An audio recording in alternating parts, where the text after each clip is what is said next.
You're listening to Kerry Lutz's Financial Survival Network, where you get valuable information you just can't find anywhere else. To thrive in today's trying times, you need the Financial Survival Network, now more than ever. Go to financialsurvivalnetwork.com and get your free newsletter and gift. Financial Survival Network, now more than ever.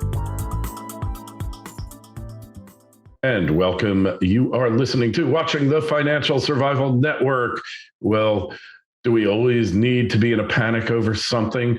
Do you take pleasure, or does it take you away from your daily drudgery to be worrying about the end of the world or pandemics or depressions or anything else? Well, George Gammon, you know him well, expert on, I would say, the contemporary scene, not just economics, not just real estate, but the state of humanity.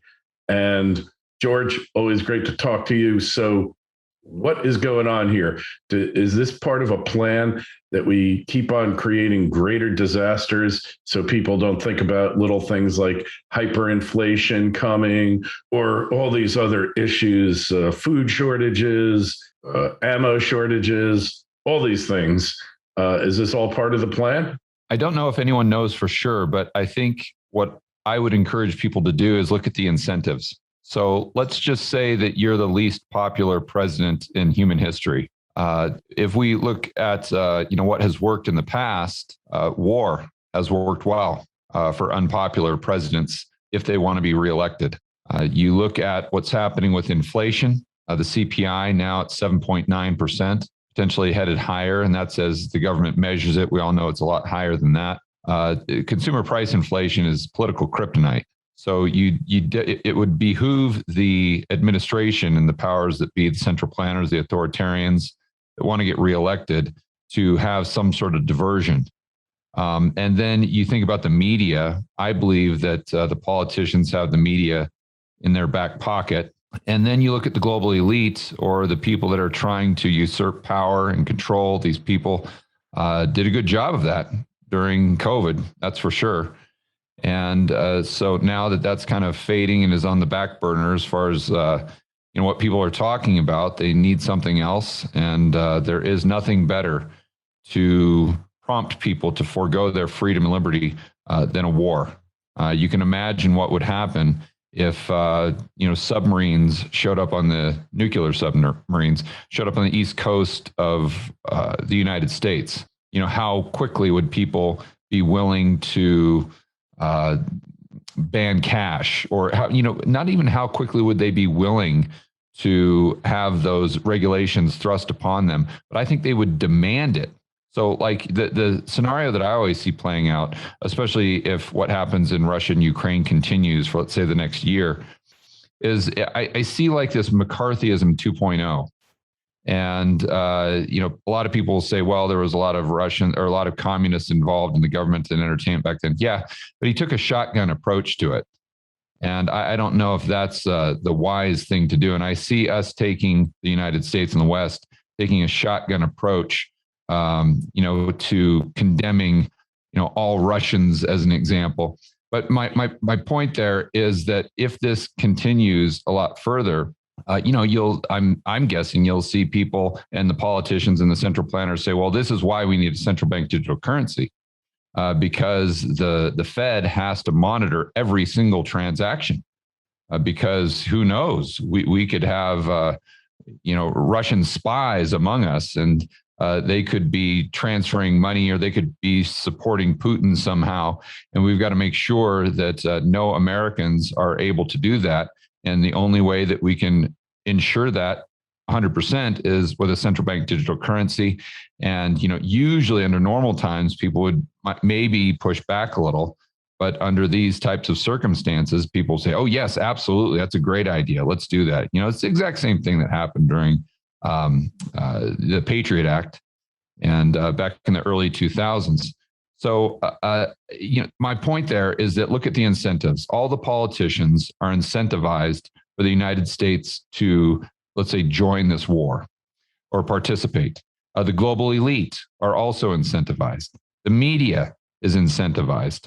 So I'm not saying that they're, purposely that they started the war, but I am saying that I believe they'll most likely try to take advantage of any crisis opportunity they can. And it's up to us as responsible, people that can use critical thinking to step back from the emotion and step back from the mob and the frenzy that the media is trying to whip us up into, and say, well, wait a minute here. This World War III thing might not be so smart, and maybe we should think about this twice before we run in guns a-blazing. And I'm not saying, obviously, the pushback there is people say, oh, I don't hear many people saying that we should start World War III. Right. But let's go back to the beginning of when Russia invaded. Back then, people weren't talking about canceling, Russian students from American universities. People weren't talking about canceling 16-year-olds from playing hockey in Canada. People weren't talking about canceling, opera singers in New York that just happened to be born in Russia. People weren't, restaurants weren't taking Moscow mules off the menu or renaming them or something like this. They really doing that? Moscow, yeah. You can't get a Moscow mule. What are they going to call it? A Kiev mule now, or what? Yeah, and then also too, there's this. People are pouring out all the bottles of Smirnoff vodka, and they don't even realize that's owned by a UK company. That's not even owned by a Russian company. And so this is the degree of insanity that we didn't see at the beginning, and we are starting to see more and more of. And this is why, I'm not saying that people are talking about World War III now. I'm saying let's see what happens in 3 months or 6 months. And I'm just concerned that we're on a very slippery slope right now where people are so overly emotional, and they've just completely abandoned critical thinking to the point where in 3 or 6 months, they're going to actually support the United States moving into a war with a country that's got 6,000 nuclear warheads. Yeah. Well, it just all reminds me a lot, George, of 1984. At one point, the country, and I don't remember there were three major powers, Power 1, 2, and 3. I don't remember their names. And they're always fighting with each other. And at one time, Power 1 is fighting Power 3. And then all of a sudden, like presto, there's no mention of fighting Power 3. They're fighting Power 2. I think it was Oceania was one. I can't remember the names. It was a long time ago that I read this book. But they remove all reference to the fact that like 5 minutes ago, they were in a pitched battle with Power 3. And nobody even blinks an eye. It just is a means of control, I think, like you're saying. It really is. Yeah. Another thing that has my spidey senses tingling, with this whole Russia-Ukraine deal is, number one, going back to what we were saying earlier, it gives Biden or the administration a great out for everything. Because, you got a problem with inflation. Oh, it's not me. I didn't do it. The central bank did it. It's Putin's fault. Everything. He's even talking about, he references gas prices. He says Putin's gas price hikes or something like that. He has to add in Putin to everything that's happening that's bad in the economy. Yeah. I mean, it's unbelievable that people fall for this. But what I was saying is, one of the first things that made me suspicious about what's happening with Ukraine and Russia, and let me be very clear. I'm not trying to justify what Russia did. I'm a extreme libertarian. I don't condone any country invading any other country, including the United States invading Iraq. Mm-hmm. So I don't condone any of that. So I'm not saying that Russia is in the right or Putin is in the right. But, right from the get-go, it seemed to me like the media was really trying to sensationalize and really not objective isn't even the right word. They're trying to somehow manipulate. The way they were reporting it seemed to me it was done in a way to get people overly emotional. And one of the first things that led me to believe this is the fact that they try to position this whole thing as good versus evil. Like it's that simple. Like there's no nuance here whatsoever. Just let's forget about the 1990s. Let's forget about NATO. Let's forget about everything. And it's just simply, let's just turn it into a James Bond movie. Let's just turn it into like a Mission Impossible, like a Jason Bourne.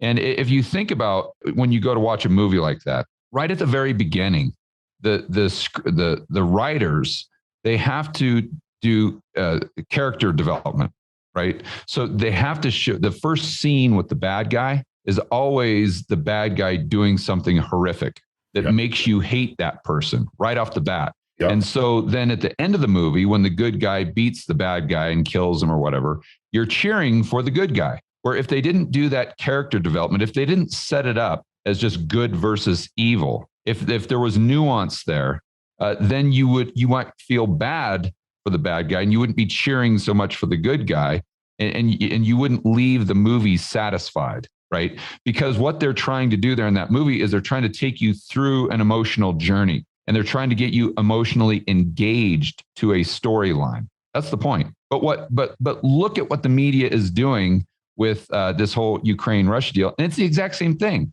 They're just trying to use character development, to set Zelensky up as the hero, as the good guy. He's Jason Bourne, and Putin is the James Bond villain. And listen, I'm not saying that Putin is a great guy. But I am saying that Zelensky might not be he might not be a hero. He's a hero in what he's doing. But let's go back 2 or 3 years, and the media was crucifying him. If you go back and look at the media articles from, like I said, 2 or 3 years ago, they're saying how he is an authoritarian, how Ukraine is incredibly dangerous. That he's in bed with the alt-right and all of these things, all these disparaging things. And then now all of a sudden, he's Jason Bourne, and I'm like, okay, well, why is the media doing a 180 here? And I'm not saying he's not a hero, but it's weird that the media has done this complete, change their tune completely. While at the same time, they're just trying to set this up as good versus evil and not getting into any nuance whatsoever, just like a movie would try to draw you in and get you emotionally engaged by oversimplifying things. And I just see that playing out. And I think people need to be very leery of that. Yeah, very leery. Putin, I think, is a stone cold killer. Hey, he's KGB. That kind of says it all. As KGB, CIA, same thing. And they're all pursuing their own interests, and they don't really care about the country involved and the fact that the guy has accumulated huge wealth, if we are to believe the media stories about it, which I think there is some truth to them. But one thing I wanted to talk about, they say that truth is the first casualty of war. Yeah, that's right. That's right. And I would also add that it's the first casualty of government. When you're at a war, in a war with no end in sight, there's no truth. Don't just survive, thrive. The Financial Survival Network. Torque Resources is an exploration company establishing a portfolio of premier copper gold early stage projects in Chile. Torque's management and technical teams have a strong track record of raising capital, discovery, and monetization of exploration successes. The company's Margarita Copper Gold project is located within the prolific coastal Cordillera Belt in Chile, which hosts some of the world's largest and most profitable copper mines. The Margarita project possesses excellent discovery potential for a major copper discovery due to the strength of the alteration system, large-scale magnetic targets, and the presence of copper oxide mineralization. Drilling is anticipated to begin in Q3 of this year. Torque trades in Canada under TORQ and on the OTC under TRBMF. To learn more, go to torqueresources.com. That's torqueresources.com. This is the Financial Survival Network, the information you need to thrive now more than ever. Yeah. I talked to Jim Rogers about this the other day, and I asked him specifically, I said, how do you find the truth? Because we all know Jim Rogers, and he's notorious for going in and investing in areas that, there are quote unquote uninvestable and may have a lot of media propaganda around them. And he said that the trick he uses is he goes to multiple media sources in different countries as well. So just using Ukraine and Russia, what he would do is he would go to the Western media, knowing that it's propaganda. And he'd also go to the Russian media, knowing darn well it's propaganda. But then he'd go to, the BBC, or he'd go to Al Jazeera or something other, like 4 or 5 total media sources from different countries, and try to just sift through all the BS and all the noise to get down to the truth. And he said that's what has served him well in the past. And I think that we definitely need to take that approach today. And so one of my functions here, Financial Survival Network, is to deconstruct the news. And what we used to do in the beginning was just, if there's a term in there like Russian aggression or something like that, do a time search and search that and see how many times it pops up, because the media is all complicit. They're either creating things together or picking up after one creative. If the Times says it, then the Post gets it, and then every media outlet picks it up. And what I would do is isolate it down to when that meme or when that concept first came down, to see who did it, and then to see who picked up on it. And that gives you a lot of insight, because you need to deconstruct it. That's one of the things, is being a lawyer. Somebody I was talking the other day said, how do you find the truth? Same question you asked Jimmy Rogers, who I know quite well, great guy, and just an all-around decent person. And that is really crucial, is deconstructing it. One way you deconstruct is you follow the money. Another way you deconstruct is who benefits. There's a Latin term. The incentives, right? Yeah, right. Who's got the incentive here? Because it's so important in this day of having information overload that you just not follow blindly. I call some of these people from way back when, dealing with the pandemic branch. Well, I don't want to say it because we'll probably get censored, but based on a cult that took place in Texas. I believe it was Waco, Texas, wasn't it? Yeah, Waco, where the branch Davidians. What rhymes with Davidians, right? That's what I call these people, because they've totally drunk the Kool-Aid, and you can't reason with them. One thing I've learned, though, I've learned a way to counteract and how to break any person's thoughts who are not using critical analysis, who are not free thinking. I figured out how to do it, and I don't want to say it on air here, but it is virtually 100% effective. It's not going to convert them to believers, or they are believers already, but it's going to put a chink in the armor and force them into cognitive dissonance, which can be the first step towards critical thinking, when all of a sudden you realize something that you believe isn't necessarily true. What did Mark Twain said? It's not the things you believe that get you into trouble. It's the things you absolutely believe that are wrong that get you into trouble, right? And that's where humanity's at now. They don't know. You don't know who to believe. You don't know what to believe. You don't know any of these things, George. And unless you've got the tools, which I feel as an attorney, I actually got the tools to learn how to dissect arguments, break them down, play the other side of the argument, the side that you don't agree with. What is a great debate team in a college or whatever?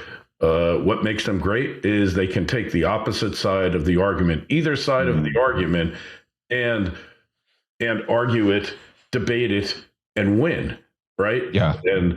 So what you need to do, I'll just give you a hint, is if you're with somebody and you totally disagree, take their side of the argument and argue it in such a way that they know that what they believe is absurd.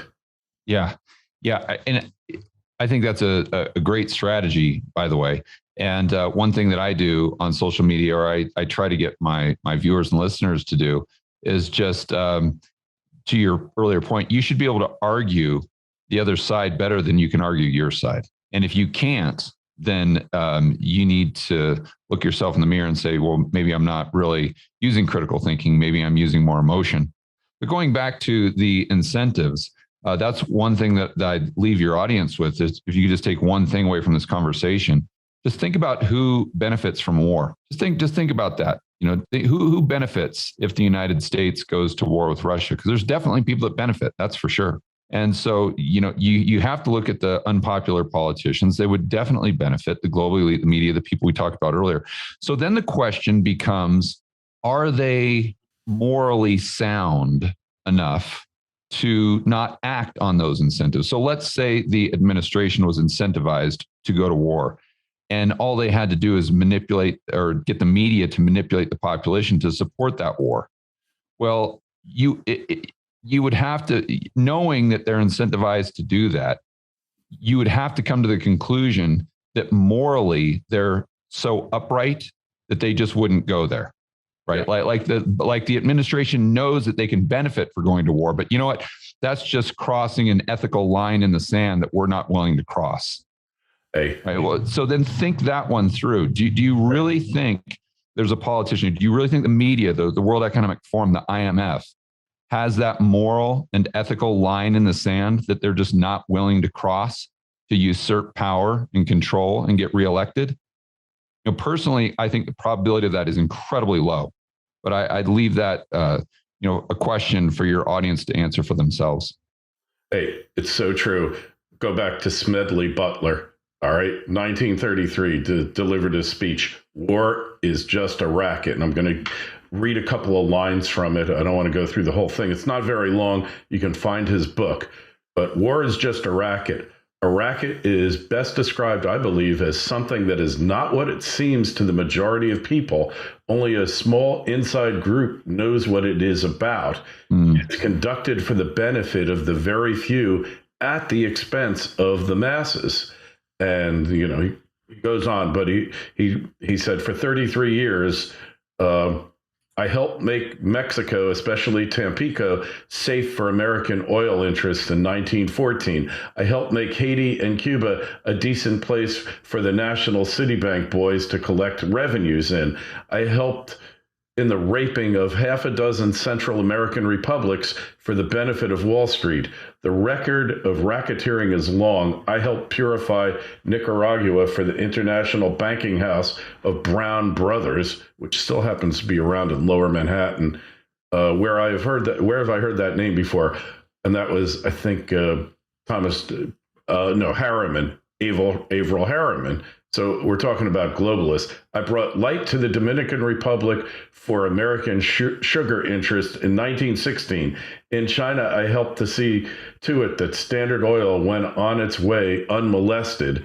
During those years, I had, as the boys in the back room would say, a swell racket. Looking back on it, I feel that I could have given Al Capone a few hints. The best he could do is to operate his racket in 3 districts. I operated on 3 continents.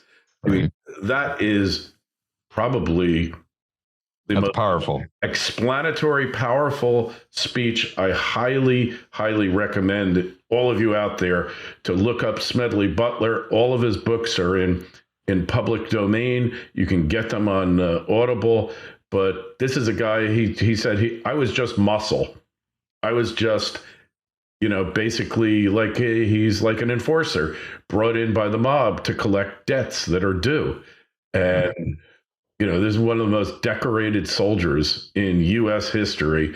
And he goes on to say that with war, basically the profits are measured in dollars and the losses are measured in human lives.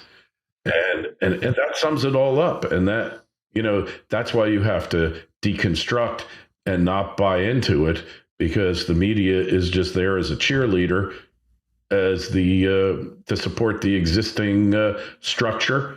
I hate to sound like a crazy liberal here, but this is the purpose of it. And actually, one thing we've learned here is the so-called liberals are, unlike before, supporting war here, George. They're in it's unbelievable, isn't it, Kerry? It's just shocking. And another thing that really surprises me is people, let's just say, liberals or whomever, people that were highly skeptical of the media during COVID for all the right reasons, are now all of a sudden buying every single thing they say about Russia and Ukraine, hook, line, and sinker. It's like, wait a minute here. Don't you realize that these are the exact same people that have been lying to you for the last 2 years? So why all of a sudden do you think they're not lying to you now? It doesn't make any sense to me. Hey, do you remember that commercial from way back when, Joe Isuzu? And he says basically, I'm lying, and he's talking about all this stuff, and then there's a closed caption going on, I'm lying, I'm not telling the truth. And then there was a guy who wrote a book about manipulating the internet called Trust Me, I'm Lying. And he was basically a PR damage control guy. And he'd create controversies out of nothing just to drive clicks, just to drive eyeballs to a website, So it's like Putin, you want to get all the animal rights people there. Putin kicks dogs, Yeah. And or you don't even say that. You have a headline: Is Vladimir Putin a dog abuser, an animal abuser? ? And the answer is always no. When you see that question mark in a headline, the answer is no. But they place the thought in your head, and that's what I'm saying. Like, the way you get back, the way you learn persuasion is agree with your adversary, almost over the top agree with them, and then, point out the errors of their way. Well, we got to get going now. But hey, as far as protecting yourself against inflation, my personal view is rather than dreading inflation, you should be welcoming inflation into your life, because it is your greatest opportunity to really acquire wealth and to get ahead, because the vast majority of the population doesn't understand it and don't know how to cash in on it. Yeah, going back to Jim Rogers, I just re-listened to his book Hot Commodities from 2004, and it just reminds me of the commodity super cycles. And I think that we are in 2020 March. I think we bottomed out, and that when we look back in 20 or 30 years, that will be the start of this next commodity super cycle. They never go up in a straight line, never, ever, ever. But they usually last about 10 or 15 years. So for your audience who's extremely concerned about wealth preservation in a time of high consumer price inflation, commodities are usually a good place to be. And it worked very well. That the last commodity super cycle started in 1996. It ended in 2011. And I think that we're in one now that will be sustained until, say, 2030, 2035. Again, nothing goes up in a straight line, probably overbought right now. But that's what I'm looking at to preserve my purchasing power in an era of high inflation. All right. Well, George, can't thank you enough for coming on. Hey, just tell us, where do we find you? I know your YouTube channel is blasted off. Where else do we find you these days? Oh, you can find the Rebel Capitalist Show podcast on iTunes. I've got 2 channels now, actually, the George Gammon channel, the Rebel Capitalist channel. You can find me on Twitter at George Gammon. All right, excellent. And there's a link to it in the show notes of this interview on financialsurvivalnetwork.com. Make sure you sign up for your free newsletter. If you have a question for George, you can always shoot me an email, kl@kerrylutz.com. We'll get you an answer. George, we'll talk to you again real soon. Be well, my friend. You too, Kerry. Thanks for having me on. Thanks for listening to Kerry Lutz's Financial Survival Network, your solution to today's trying times. For the latest, go to financialsurvivalnetwork.com. Financial Survival Network, now more than ever.